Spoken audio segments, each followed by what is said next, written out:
September 1944, Eastern France. American forces had surrounded a German garrison dug into a fortress position. Stone walls, artillery, machine guns covering every approach. Inside, 1,500 German troops under the command of a major who had sworn he'd never surrender to the Americans. Patton sent an officer under white flag with a simple message: surrender now. Avoid unnecessary bloodshed, and your men will be treated as prisoners of war under Geneva Convention rules. The German major's response was defiant, dramatic, and delivered with absolute conviction. Tell General Patton that if he wants this fortress, he'll have to kill me to get it. It was meant to sound heroic, unbreakable, the kind of statement that rallies troops and intimidates enemies.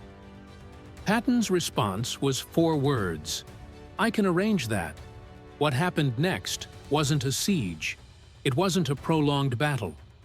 It was a systematic destruction that lasted less than 12 hours and proved that Patton took people at their word.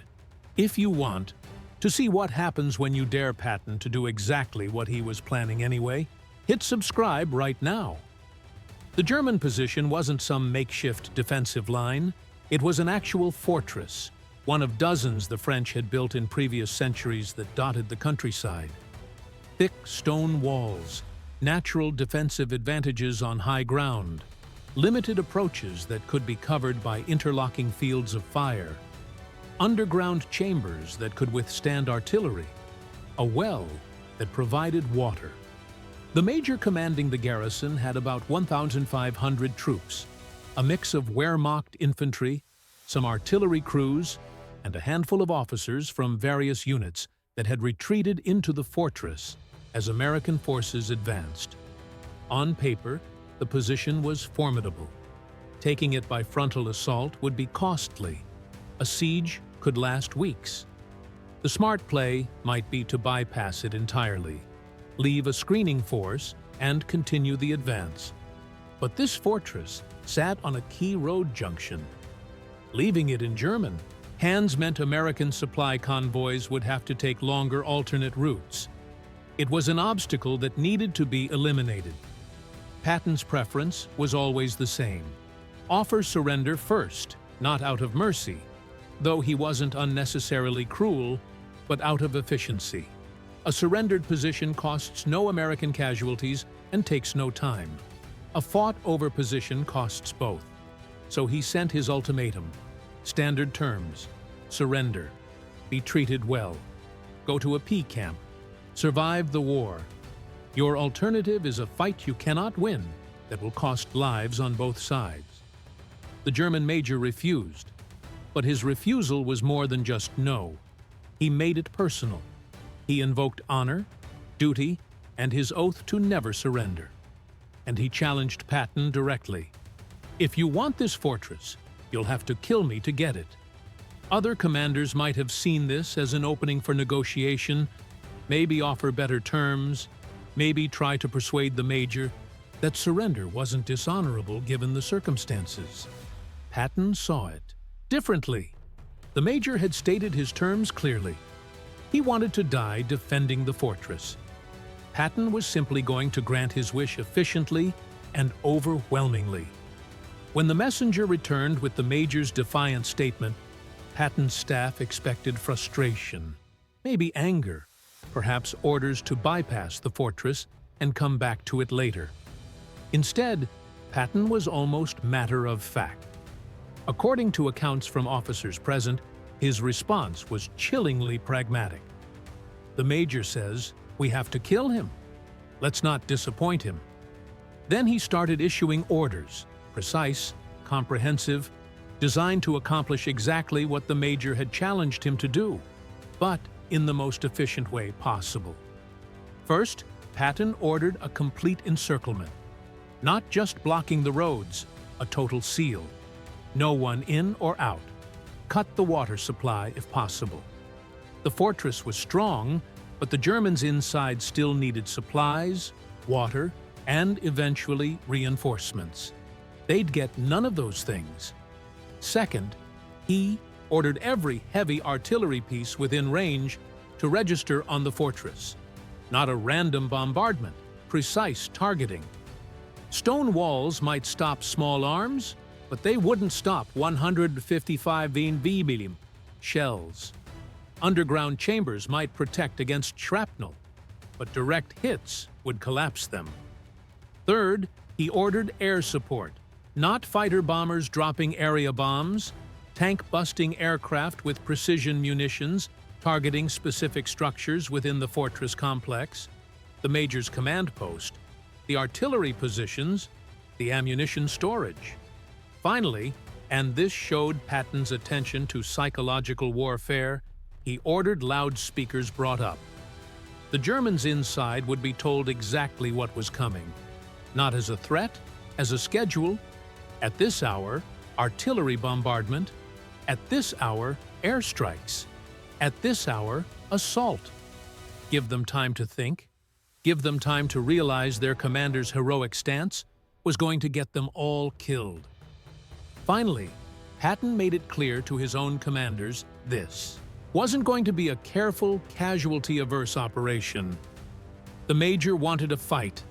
They'd give him one, but it would be so overwhelming, so intense, so precisely coordinated that it would be over quickly. Get it done in hours, not days. The message to his troops was equally clear. The Germans inside had been offered surrender. They refused. What happened next was their choice, not ours. The assault began at dawn, not because dawn attacks are traditional, but because Patton wanted the Germans to spend the entire night knowing what was coming. The loudspeakers had broadcast the schedule. The Germans inside knew that at first light, the artillery would open up.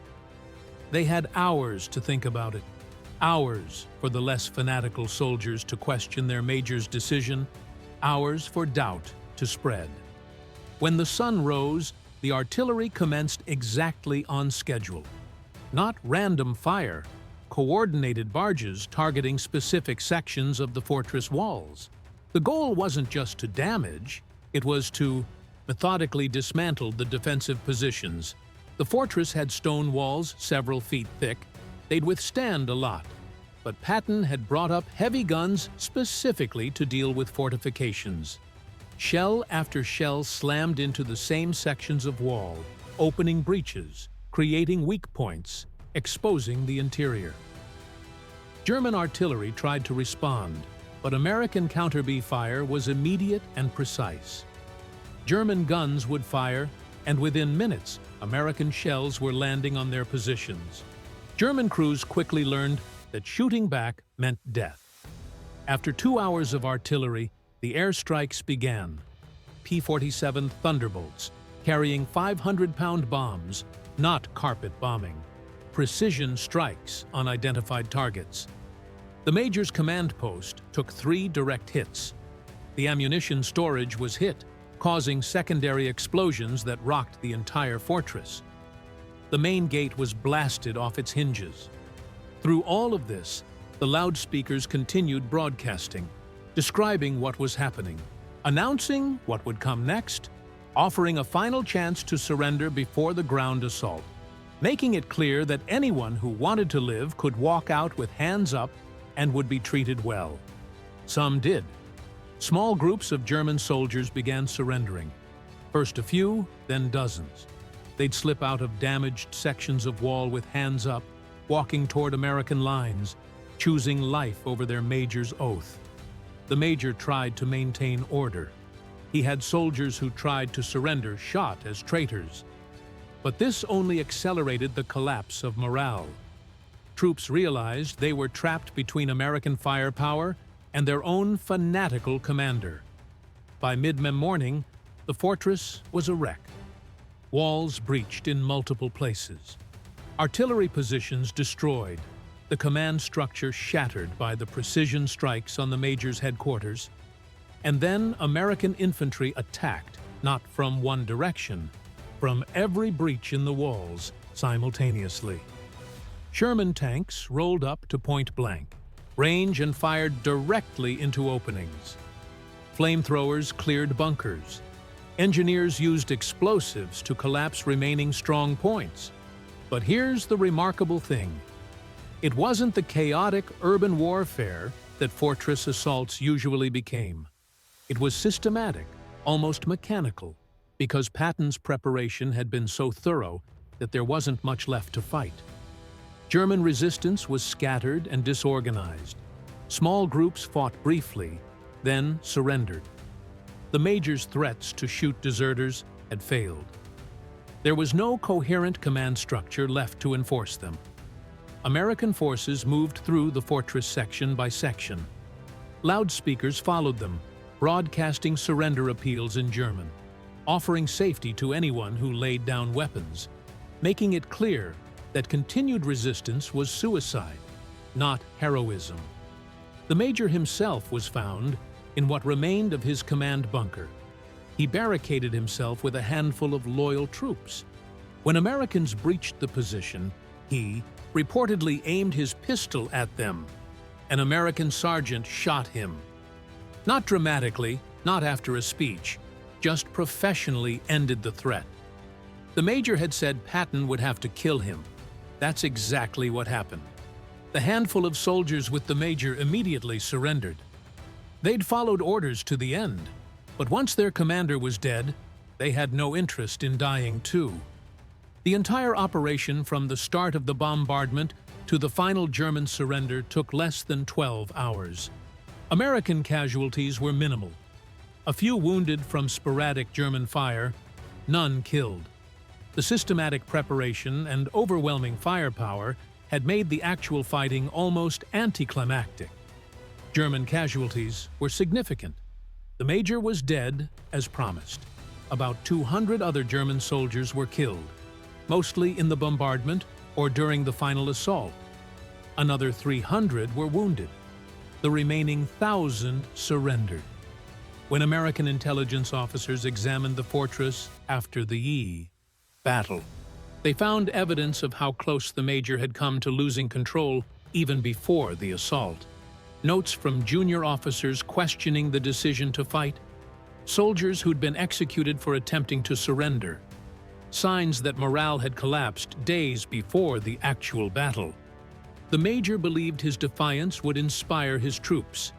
Instead, it had trapped them in an indefensible position with a commander who'd rather see them die than surrender. Patton toured the fortress the next day.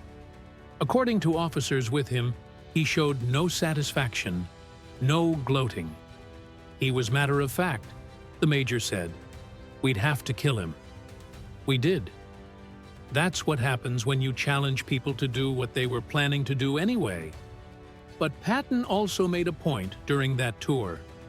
He visited wounded German prisoners and ensured they were receiving proper medical care. He had American medics treating German wounded side by side with American casualties. He wanted his own troops to see that once the fighting stopped, they treated prisoners humanely. This wasn't contradictory. It was Patton's philosophy. Be ruthless in combat, professional in victory. Destroy enemies who resist. Treat enemies who surrender. Never blur the line between the two. Word of what happened at the fortress spread quickly through both American and German forces. For American troops, it reinforced what they already knew about Patton. He would use overwhelming force when necessary, but he'd always tried diplomacy first. The German major had been given multiple chances to surrender.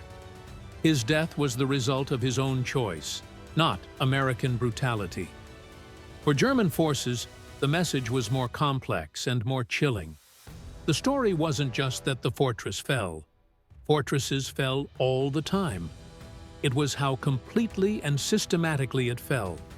How Patton had taken the major's defiant challenge literally and methodically fulfilled it. How 12 hours of precise coordinated firepower had reduced a strong position to rubble. German commanders started circulating the story as a warning when American forces offered surrender, particularly if they were Third Army units. You took the offer seriously, because refusing meant Patton would do exactly what he said he'd do. No more, no less, but with overwhelming efficiency. Some German officers later stated in interrogations that they surrendered to American forces specifically because they'd heard about the fortress. They'd learned that Patton's threats weren't negotiations. They were statements of fact. Challenge him, and he'd accept the challenge. Dare him to destroy you, and he would. This was psychological warfare at its most effective. Not propaganda, not exaggeration, just the truth. Patton meant what he said every time.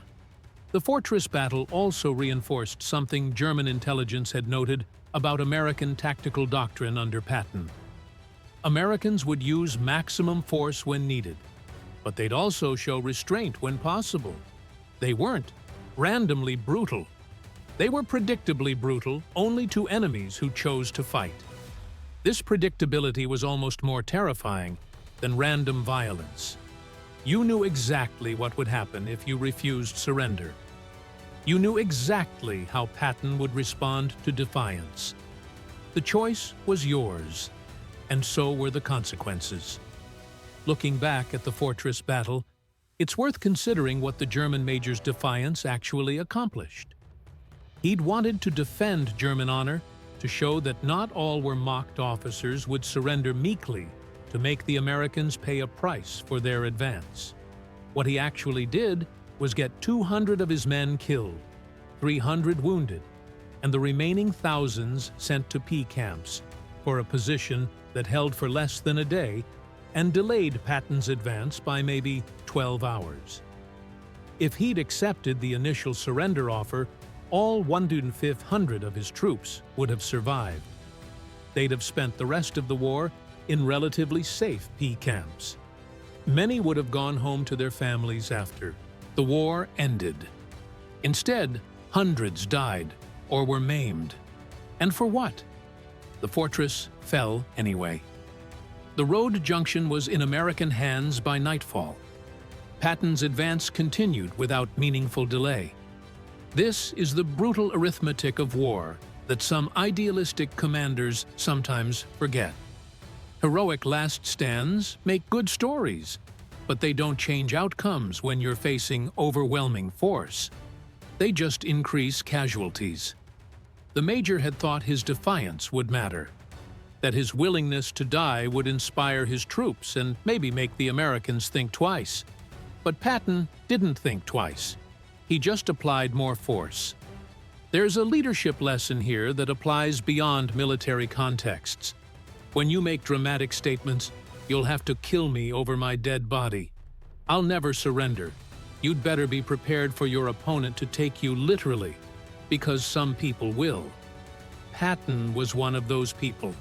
He didn't interpret defiant challenges as opening negotiating positions. He interpreted them as statements of preference. You want to fight to the death? Okay, that can be arranged. The German major learned this lesson too late. His troops learned it at the cost of their lives or freedom. Other German commanders learned it and surrendered when offered terms. The fortress fell in September 1944. The German major died there as he'd promised he would. His name isn't widely remembered. The exact location of the fortress is less important than what happened there. What matters is the lesson. With Patton, dramatic defiance didn't prolong anything.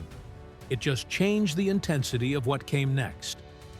Other commanders might have been insulted by, "You'll have to kill me," and tried to prove they weren't monsters by offering better terms or conducting a careful casualty-averse operation.